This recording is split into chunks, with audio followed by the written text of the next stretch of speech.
Today, I want to talk to you about a disease that started in a small community and spread to reach every country on every continent. Over 79 million people tested positive for this disease, and more than 680,000 died from illnesses related to it in the year of 2020. I'm talking about an epidemic that started more than 40 years ago, and that's still with us today. I'm here to talk about HIV, and that we can end it.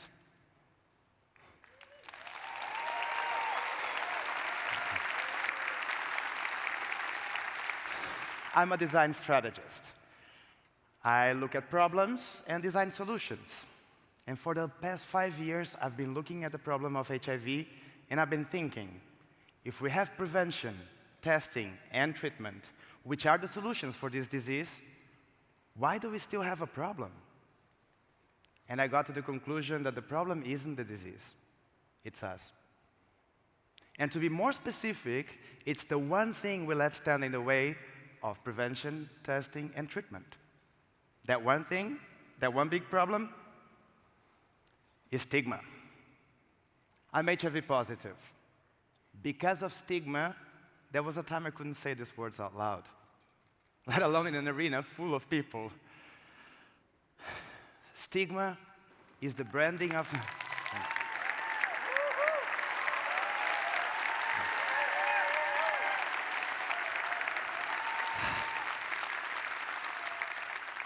Stigma is the branding of the other in the stories that we tell ourselves. We've been told stories our whole lives, from children's books and fairy tales to how we're supposed to act as adults. Stories are how we make sense of the world. They're essential to our existence. Here's one about when I first got diagnosed. I was 29 and living in São Paulo, Brazil. I was pretty well informed about HIV, how the virus works, and treatment, so I didn't have the reaction you might expect, but I'm HIV positive. I had no clue what to expect from people. People like my first doctor. My first doctor's appointment after I got diagnosed was a mess. He actually told me that I didn't need treatment, that my body was doing a great job by itself. That story was all, and I prefer to believe that. I prefer to believe that I was the exception. But that story was challenged, and it only got challenged when I got food poisoning. I disclosed my status in the hospital, and they lost it. You're HIV positive and you're not being treated? And I said, oh no, I don't need it. My body is doing a great job by itself. And obviously, we started treatment immediately. Everyone who knew my status, and I do mean everyone, my doctor, my therapist, my mentor, everyone, they told me the same thing. Keep it a secret. And that's what I did. I kept it a secret. I hid my HIV status from the stigma I feared from other people. And that secret followed me like a shadow all the way to Portland when I moved here 5 years ago. Adaptation was hard, and slowly I hid other parts of myself. And when I lost myself completely, I found Brené Brown.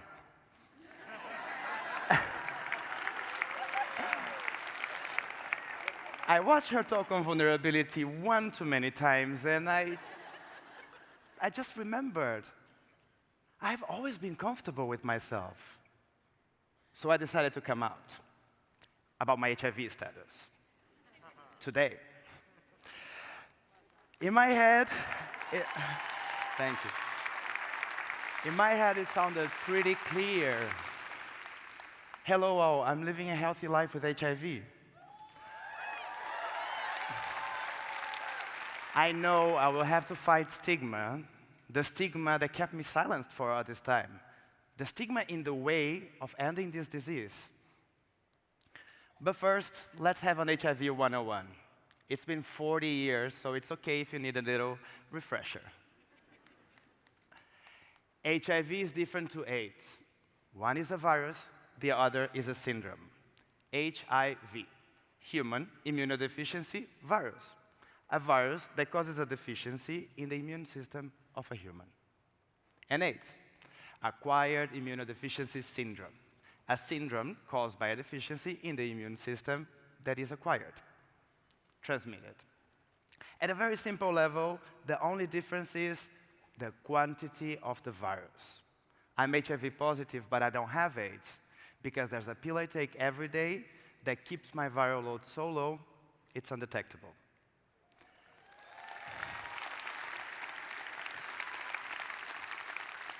Being undetectable, and this is important, makes the virus untransmittable.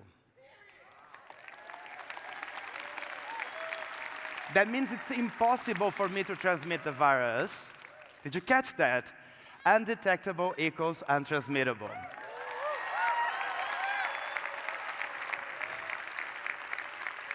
With treatment, the same pill I take, everyone living with HIV could have undetectable levels of the virus.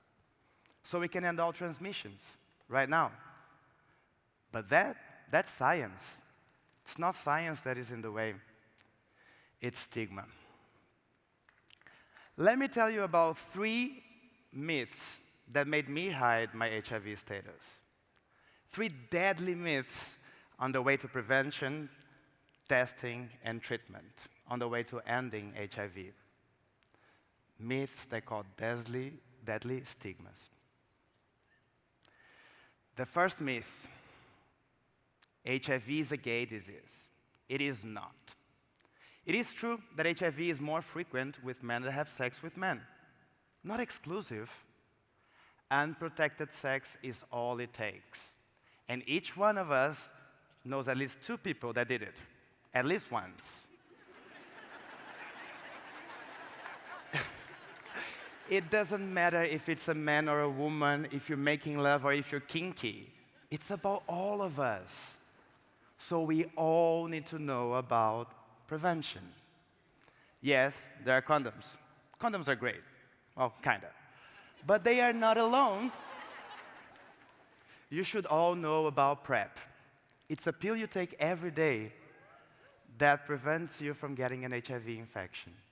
Or PEP, which is just like the morning after pill for after a possible exposure. Think this doesn't apply to you? That leads me to the second deadly myth. HIV is about other people. It's not. Everybody has an HIV status. Do you know yours? There are 1.2 million people living with HIV in the United States, and 13% of them don't know. It is estimated that 1,300 people in Oregon are living with HIV and don't know about it, possibly transmitting. If my math is right, 2 are here today. Remember, we have the science to end HIV: prevention, testing, and treatment. HIV tests are free and available to take at home. Go on, order online. Show you care. There's nothing more normal than getting tested. Testing is for everyone, not just other people. And when you do take your test, you might be surprised with the result. But don't let yourself be scared by the third deadly myth. HIV is not a death sentence.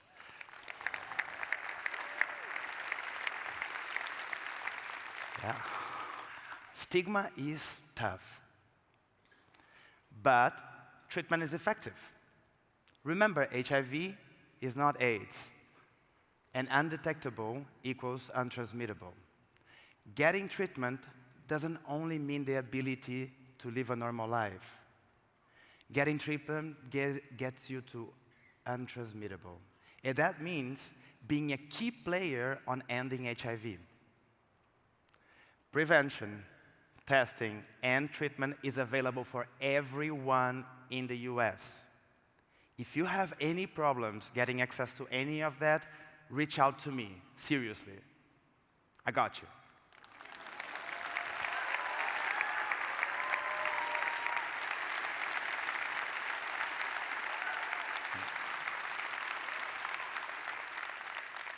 My life looks a lot different today than it did when I was first diagnosed. I'm getting proper treatment, and I don't hide myself. I don't let other people's stories and stigma define who I am. Even stories that I used to tell myself. I used to believe that I wouldn't be able to find love unless with someone also living with HIV. I thought my options for love were pretty limited.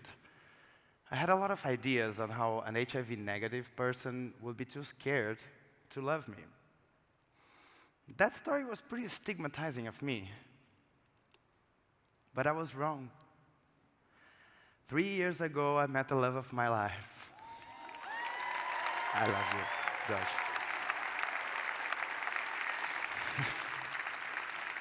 Who happens to work in the field of HIV prevention. So once I heard what he did for a living, I was so quick sharing my status. Our first date wasn't like anything I had experienced in years. I was back to being me and free to see the amazing man in front of me. Stories can create powerful stigmas. Stigmas that stand in our way, that divides us all into us and them. And they are stopping us from ending a disease that began 40 years ago, that we have a solution. Let's start questioning those stories. Because then we can stop stigmatizing. Because you stigmatize, I stigmatize, we stigmatize. This is our problem, but we can and we will fix it. Together, we can write a story about how we ended HIV.